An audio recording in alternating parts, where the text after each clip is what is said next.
Very good morning students. இந்த gate 2025 அப்படிங்கிற video சீரீஸில் இன்னைக்கு நாம் பார்க்க போகிறது இந்த கேட் எக்ஸாம் எழுதுறதுனால எனக்கு என்ன யூஸ். ரெண்டாவது, நான் இப்போ கேட் எக்ஸாம் ப்ரிப்பேர் பண்ணிட்டு இருக்கேன். இதே சிலபஸை வச்சு நான் வேற என்னென்ன எக்ஸாம்லாம் எழுதலாம் அப்படின்றதுக்கான ஆன்சரை தான் இந்த வீடியோவில் பார்க்க போகிறேன். ஃபர்ஸ்ட், இந்த கேட் எக்ஸாம் எனக்கு எப்படி யூஸ் ஆகும். நான் ஹையர் ஸ்டடீஸ் தான் போகணும், நான் இப்போ பிடெக் படிச்சுட்டு இருக்கேன் அப்படின்றவங்களுக்கு எம்டெக் ஜாயின் பண்ணுறதுக்கு கேட் ஸ்கோர் அண்ட் கேட் ரேங்கை வச்சு தான் ஐஐடிஸ் அண்ட் என்ஐடிஸில் நமக்கு பிடிச்ச டிபார்ட்மெண்ட்டில் சீட் கிடைக்கும். சரி, இப்போ எனக்கு சென்ட்ரல் கவர்மெண்ட் ஃபண்டட் இன்ஸ்டிடியூஷனில் நான் எம்டெக் படிக்க விரும்பலை, நான் அவ்வளோ ஸ்கோரும் என்கிட்ட இல்லை அப்படின்றவங்களுக்கு தமிழ்நாடு கவர்மெண்ட்லேயும் சில லிஸ்ட் ஆஃப் காலேஜஸ் எம்டெக் படிக்கிறதுக்கான ஆப்ஷன் கொடுக்குறாங்க. அந்த லிஸ்ட் ஆஃப் காலேஜஸ் என்னென்ன அப்படிங்கிறத நம்ம ஒரு செப்பரேட் வீடியோவில் போட்டிருக்கோம். அந்த வீடியோவோட லிங்கை இந்த டிஸ்கிரிப்ஷனில் கொடுக்குறோம். அப்போ ஐஐடிஸ்லாம் சரி, என்ஐடிலாம் சரி, இந்த தமிழ்நாட்டில் இருக்கக்கூடிய லிஸ்ட் ஆஃப் காலேஜஸ்லாம் சரி, இந்த கேட் ஸ்கோர் மூலமாக எம்டெக் ஜாயின் பண்ணுற ஒவ்வொரு ஸ்டூடெண்ட்டுக்கும் சைஃபண்டா பெர் மந்த் 12,400 rupees கிடைக்குது.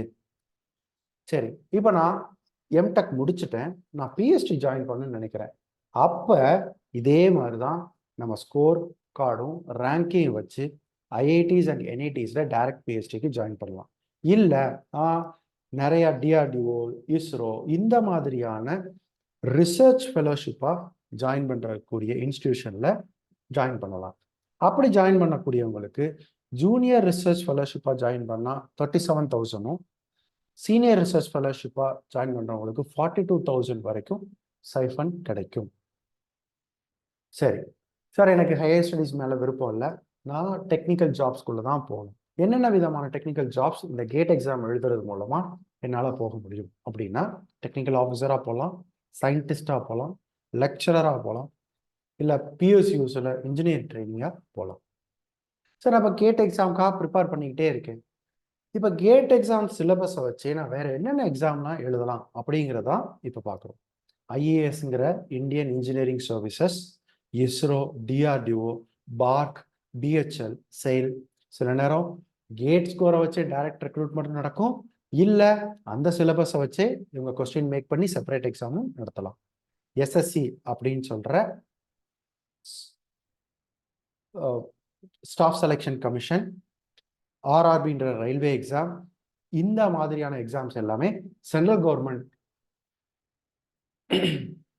எஸ்எஸ்சி அப்படின்னு சொல்லக்கூடிய ஸ்டாஃப் செலெக்ஷன் கமிஷன், ஆர்ஆர்பின்னு சொல்லக்கூடிய ரயில்வே, இந்த மாதிரி சென்ட்ரல் கவர்மெண்ட் ஜாப்ஸ் எல்லாமே ப்ரிப்பேர் பண்ணக்கூடிய கொஸ்டின் எல்லாமே கேட் சிலபஸை பேஸ் பண்ணி தான் இருக்கும்.